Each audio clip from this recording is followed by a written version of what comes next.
I'm Tommy D from the KnicksBlog.com on a rainy Friday here in New York City. We're going to talk what else?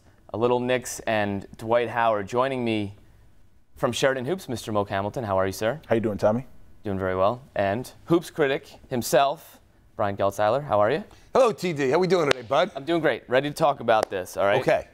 The trade hasn't officially happened yet, but for all intents and purposes, it's done. Just, you know, the tweaks and the pieces are going to be added in, the I's and the proverbial T's, as they say.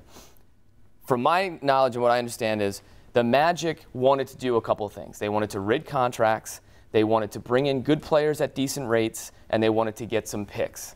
And from what it seems like, that's what they've accomplished, and they feel good about that. You don't necessarily agree. I'm interested to hear your thoughts on this potential trade. Tommy, I completely disagree. My feeling is about this for the Magic is they didn't accomplish all three of those goals all that well. First of all the picks that they got, the 3 first-round picks, are all lottery protected. And that's an issue. If you look at what Houston was offering, they were offering picks. Certainly that guaranteed lottery pick from Toronto is the exact opposite of lottery protected.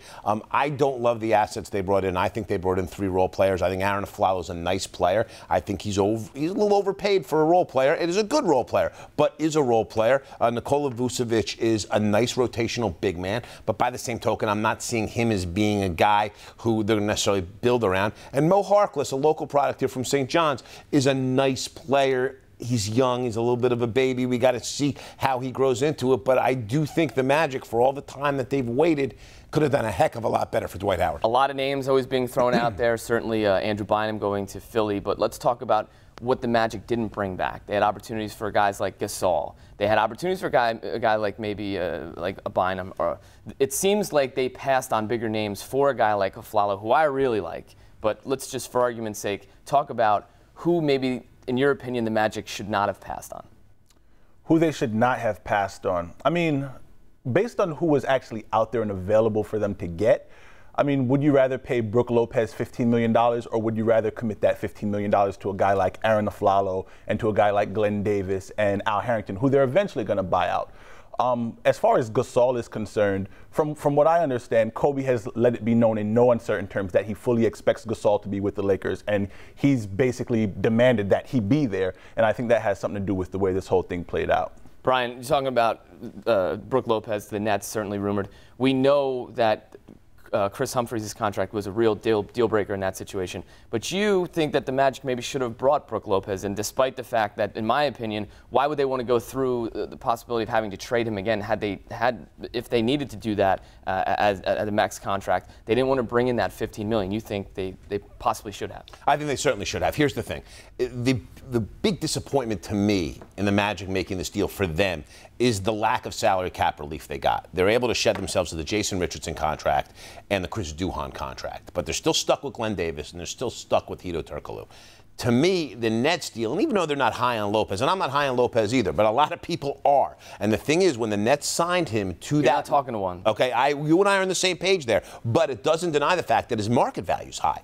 Charlotte and Portland were both lining up to pay this guy max offer sheets, which is why the Nets' hand was forced in the first place. So if I'm Orlando, I would think, you know what, if we bring Lopez back, he's a marketable piece to put to other teams and maybe bring in a package, and we get to dump more salary in the short term. To me, that was a much more attractive option than the trade that they made, Tommy. Arguably.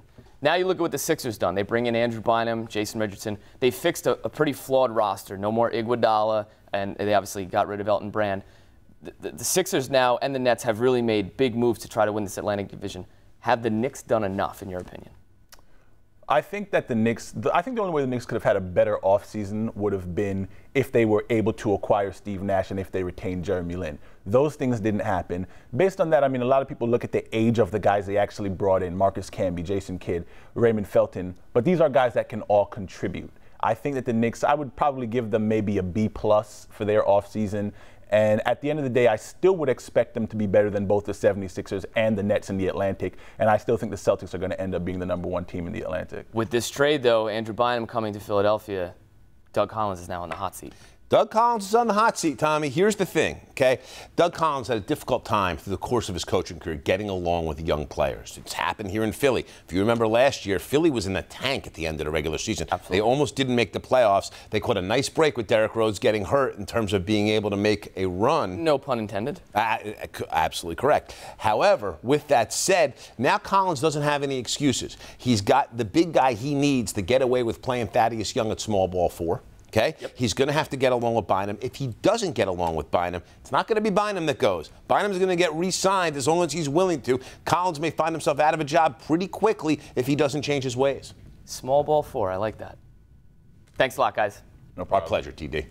And remember, to get all your information on the Knicks and a little NBA, check out the KnicksBlog.com, part of the SNY.TV blog network.